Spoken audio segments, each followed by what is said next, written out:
What happened to Michelle Von Emster, and how did her body end up in the ocean right off the coast of San Diego? I'm Mack, and this is Killer Bites. Today, we will be talking about the unsolved death of 25-year-old cancer survivor Michelle Von Emster.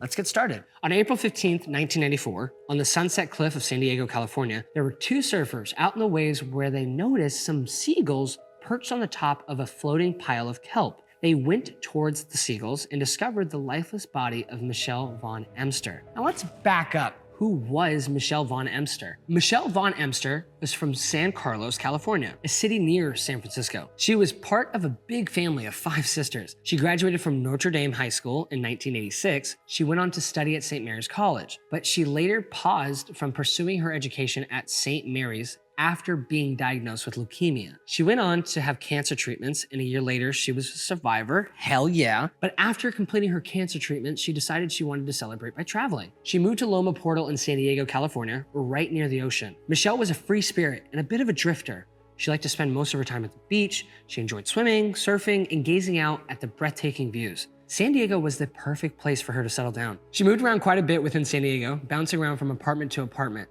But eventually she settled down in a shared 2-bedroom house at 4999 Muir Avenue in Ocean Beach. This neighborhood was known for its heavy drug use, violence, mayhem, and cheap rent. This area was thought as bohemian and vibrant, but it had a crime rate that exceeded the national average. This neighborhood was nicknamed the War Zone. So you can imagine it was a pretty bad neighborhood, but it was close to the beach, which Michelle was very happy about. So what actually happened to Michelle Von Emster? Well, there are a few theories out there of what actually went down, but I'll let you decide what you think really happened. When Michelle's body was found, she was naked, but she still had a few pieces of jewelry on. She still had a bracelet and 2 rings. Michelle's body was in bad shape. There were multiple scrapes and bruises. The butterfly tattoo on her shoulder was half gone due to the skin being torn off. Also, her leg was missing from the thigh down. It was a truly awful scene. Michelle's purse was later found not in the water with her, but 2.5 miles away from on the beach. Inside the purse were her keys, her driver's license, her makeup, pay stub, and a fanny pack with $27 in cash. And while Michelle's purse was recovered, unfortunately her clothes were never recovered. She was last seen on the night of April 14th at 8 p.m.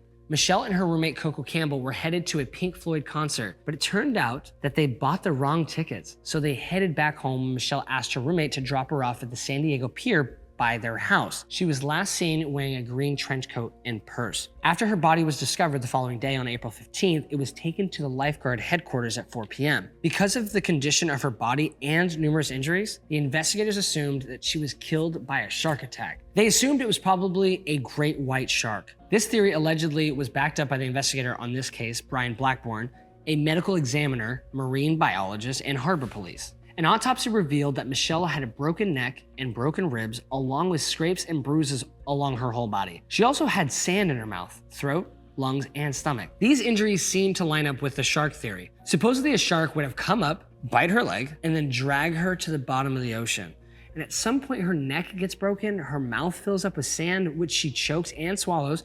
She could die from blood loss and from drowning. But the theory isn't perfect. There's this guy, Ralph Collier, who is the leading expert of Pacific Ocean great white shark behavior and ecology. He came and examined Michelle's body and made the comment, when a great white shark breaks off a part of a limb, the break is clean, almost like you put it on a table saw. What remained of Michelle's femur was anything but. It looked like what happens when you get a piece of bamboo and whittle it down to a point with a knife. I've looked at close to 100 photos of cases over the years, and I've never seen any bones that come to a point. Ralph Collier also said that it was weird that Michelle would have sand in her stomach, especially after having her leg bitten off. He said the damage would have severed her femoral artery and she would have bled to death quickly. But for her to have sand in her stomach, she had to take a big gulping breath as she made contact with the sand. There are too many things in this case that are not consistent with the great white shark behavior. Also, another investigator on the case, Richard Rosenblatt, said that if a great white shark had bitten Michelle's body, they would likely have found a great white shark tooth in her body. But the investigators did not find a shark tooth located anywhere. Richard Rosenblatt also said it could only have been a great white shark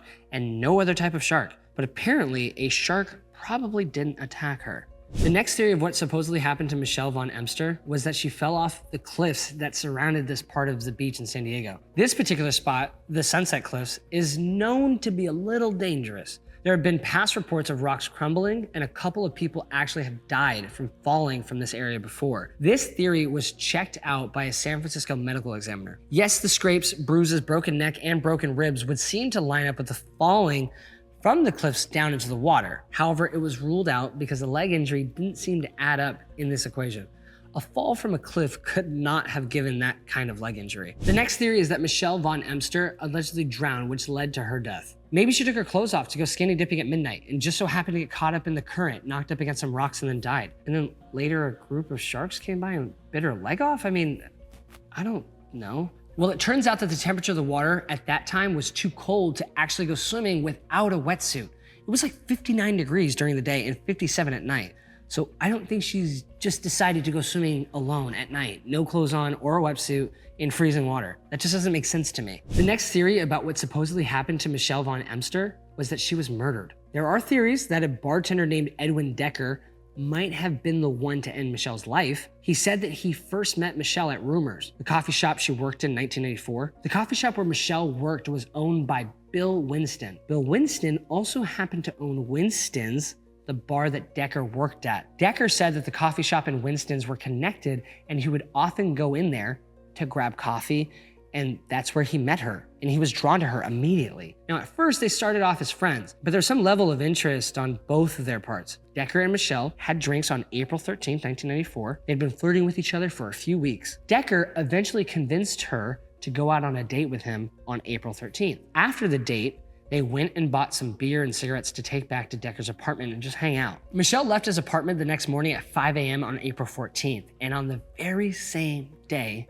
Michelle passed away. Decker made the comment about Michelle and their relationship that there was a total intellectual connection. I felt there was an emotional connection too, at least on my part there was, and we also had a physical connection.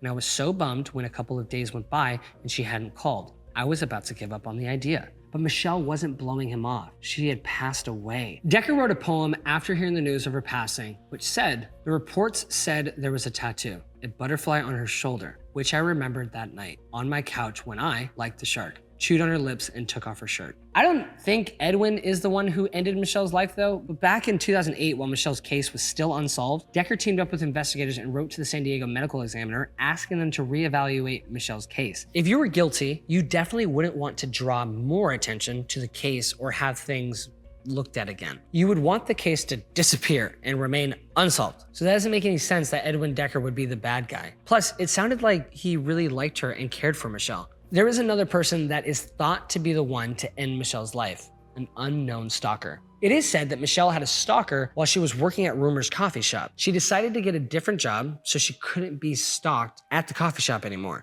She landed a gig at the Cabrillo Stationery and Office Supply Shop to throw off her stalker. She wouldn't be at the coffee shop anymore. She would be at a new location, and hopefully her stalker wouldn't be able to find her anymore. Michelle didn't know the name of the person stalking her, but she did know that he drove a motorcycle. Michelle's former boss, Denise Knox from the stationery store, recalls that the very next day after Michelle's death, a man came into the store and wanted to print out a bunch of copies of Michelle's autopsy.